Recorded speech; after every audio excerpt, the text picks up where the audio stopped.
Ladies and gentlemen, Behind the Line proudly presents to you another exciting edition of the Woke Turning On the Woke. This episode is brought to you by the Butt Bongo Festival. Summertime is here, which means it's festival time across the country. This summer, forget about Lollapalooza. Don't waste your money on Coachella. Ozfest is passe when you can book your tickets for the Butt Bongo today. We have ticket packages available for rich identifiers and government subsidizers. Book our special VIP package, which includes a mesmerizing dance from the dancing queen Jackie Mahomes and a complimentary tube of supersized Boodle Soothe. Use promo code BONGO to receive 10% off. Book your tickets now by calling 800-BUT-BNGO. This seems to be a recurring theme lately. How many times in the last few weeks have we aired a special episode of The Woke Turning On the Woke? I mean, these episodes, they are no longer special. They are becoming ordinary, routine. I could not believe the headlines in my newsfeed this morning. Headline at Fox News: Jimmy Fallon mocks dismal CNN viewership while discussing Biden-Trump debate. Jim Fallon made fun of CNN? Jim Fallon made fun of our fearless leader, Johnny B. Biden? Jim Fallon, Lieutenant Doofus, reporting to Captain Doofus, Jim Kimmel, in the late night hierarchy. That Jim Fallon? If you haven't already, make sure to like and subscribe. You can follow me on Twitter at KC_BTL84. Link to channel memberships in the description below. We launched our private Discord server yesterday. I'm on there throughout the day. It's a great place for us to connect. Much appreciation to the Special Gifts podcast who signed up for Deacon membership yesterday. If you want to support the channel and join our group on Discord, click the link in the description below. Become a channel member today. Now, as you guys know, the business of late night television, it has been in steady decline for the last 7, maybe 8 years. Hell, the decline is no longer steady. The business is in the pooper. The mainstream media, they have come up with all kinds of excuses to explain the decline of late night television. It's cord cutting, damn it! Yeah, cord cutting. No one is biting into that shit sandwich since, late night shows are broadcast television, free TV. All you need is the big metal stiffy and some aluminum foil, and Steph Colbert will magically appear on your screen. The media, they'll blame YouTube, they will blame social media. People aren't watching on television because they're watching clips on social media. You know what I do with shows that I really like? You know what I do with shows that I'm interested in? I watch them. Doesn't matter if there's clips on social media. Wouldn't matter if I decided to get rid of my satellite. If there's a show that I really like, I am going to find a way to watch it. The reason late night is struggling, no one likes this garbage. Since 2016, advertising revenue in late night is down 60%. Back then, The Tonight Show, it was generating around $350 million every year in ad revenue alone. Today, all three shows combined generate close to the same amount. Instead of making excuses, the networks, they should be focused on solving the problem. Thing is, problem very easy to solve. There is a simple solution to the problem in late night television. Replace the host. The number one problem in late night is the host. That's not my opinion, it's a fact. I never hear Bill Maher complain about struggling in the ratings. Greg Gutfeld, he's the king of late night and he's not even a comedian.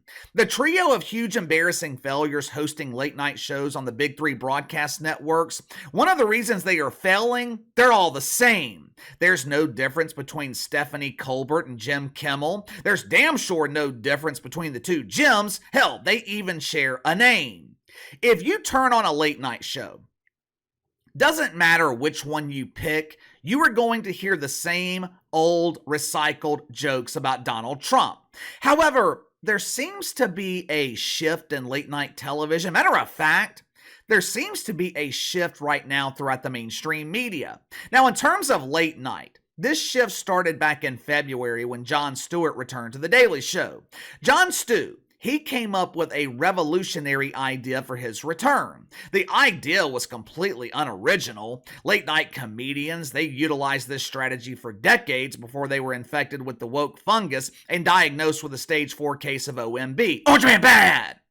Bill Maher, to his credit, he never deviated from this strategy. When Jon Stew, no relation to Bree Stew, by the way, lead chef in the WNBA dump, Jon Stew, he doesn't want to be associated with pretend basketball in the WNBA. Like the rest of us, Jon Stew, he prefers the real basketball in the NBA. But when he returned to The Daily Show in February, he utilized the brilliant late night strategy of making fun of everyone. No one is off limits. If Donald Trump breaks up the monotony of his trial by unleashing a fresh boodle breeze, Jon Stewart, he's going to make fun of him. If John Biden is feeling courageous and he attempts to ride his tricycle without the assistance of training wheels, where he ultimately falls and requires the assistance of pretend Dr. Jill Biden, Jon Stewart, he's going to mock our fearless leader. As a result of Jon Stewart infusing normalcy into late night, ratings for The Daily Show drastically improved. We can no longer call it The Daily Show a failure. When Travis Noah was hosting this dump, he was averaging around 300,000 viewers. First 2 episodes with Jon Stewart pulled over 1 million viewers. Now, over the last few weeks, ratings have kind of settled on their average, with Jon Stewart hovering around 700,000. But the point is, this traditional strategy, it worked. You make fun of the orange man, you make fun of John Biden, everyone laughs. No one feels alienated. To put this in terms that parishioners of woke United Methodists will understand, everyone feels included. Oh, inclusion! I love inclusion. Nothing makes me stiffer than inclusion with a side of equity. Perhaps Jim Fallon noticed the success of Jon Stewart. Maybe he noticed the complete absence of backlash and fake outrage when Jon Stew made fun of John Biden. Or maybe, just maybe, Jim Fallon finally decided that enough is enough and he was going to do whatever it takes to save his late night dump. During his monologue last night, Jim Fallon, he was a dual violator of the woke commandments. Not only did he make fun of John Biden, he also mocked the panicking victims on the sinking Titanic known as CNN. Now, I am not going to sit here and lie to you and say that every joke was funny. I mean, this is still late night television. This monologue, it was typical for the genre, meaning there really was nothing funny about it. However, it was refreshing to see a late night comedian willing to break the woke commandments. It also represents this continued shift in the mainstream media where more and more people are turning on John Biden. Watch for yourself. Yeah, Trump agreed to the debate. He said, I'll be there assuming it's okay with my parole officer. The first debate will be next month, which is the earliest a presidential debate has ever been. And if we're being honest, an early bird debate feels right for these guys.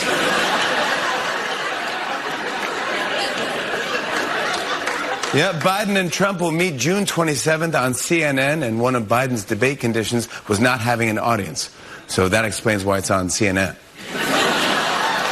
Another condition from Biden is that he wants microphones that automatically cut off when a candidate hits their time limit, which will work right up until Trump walks over to Biden's podium. And that's why, as I was saying over there, more wall. Okay, thank you. Yep, microphones that automatically cut off. Biden got the idea after his last press conference when his staff was like, we need a microphone that automatically cuts off. Now, is this going to magically solve the ratings problems at The Tonight Show? No. One night of deviating from the norm, it's not going to erase years of bad television. But if Jim Fallon continues down this path of normalcy, it could separate him from Steph and Jim Kimmel. Because Jim Fallon, he would be offering viewers something they're not going to see with Steph and the other Jim. Jim Fallon, he will be offering late night viewers something different. Recently, MRC Newsbusters, they did a study. The typical format of a late night talk show is monologue, interview with the main guest, secondary guest, and musical act. Now, there's not always a musical act included. Nowadays, it's tough to find artists who have the ability to perform live because most of them lack talent. Music today sucks. It sucks, but that's a topic for another video. According to MRC, from Labor Day to the end of January, the ratio of guests on the big three late night talk shows was 93 liberals to 1 conservative. 93 to 1. Is it any wonder why ratings are in the pooper? You've alienated over half the country, and you're splitting the audience of the other half between 3 shows. Like I said, there seems to be this shift throughout the mainstream media. People are turning against John Biden. I think the media is coming to the realization that you can't disguise the stink on this turd. You can claim all you want that inflation is under control. You can claim all you want that inflation is declining. No one is buying it. If there's one skill the media has mastered, it's the skill of propagandizing. The American media, they are the best in the world at polishing the turd. But there's no amount of polish that can cover the stink.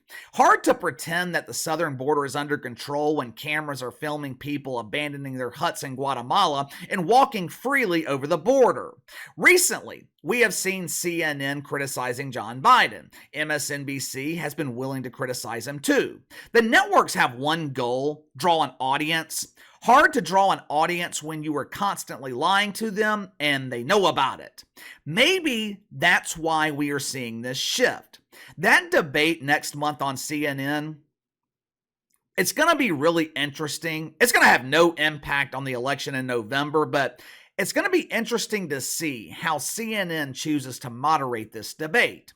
Will they be willing to press John Biden? Will they be willing to fact check him live? Because you know, they are going to fact check the Trumper.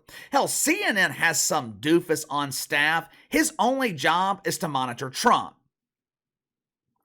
But anyway, give me your thoughts on this. Jim Fallon does the unthinkable and makes fun of John Biden. Do you think we are seeing a shift in the media? Are people in the media starting to turn on John Biden?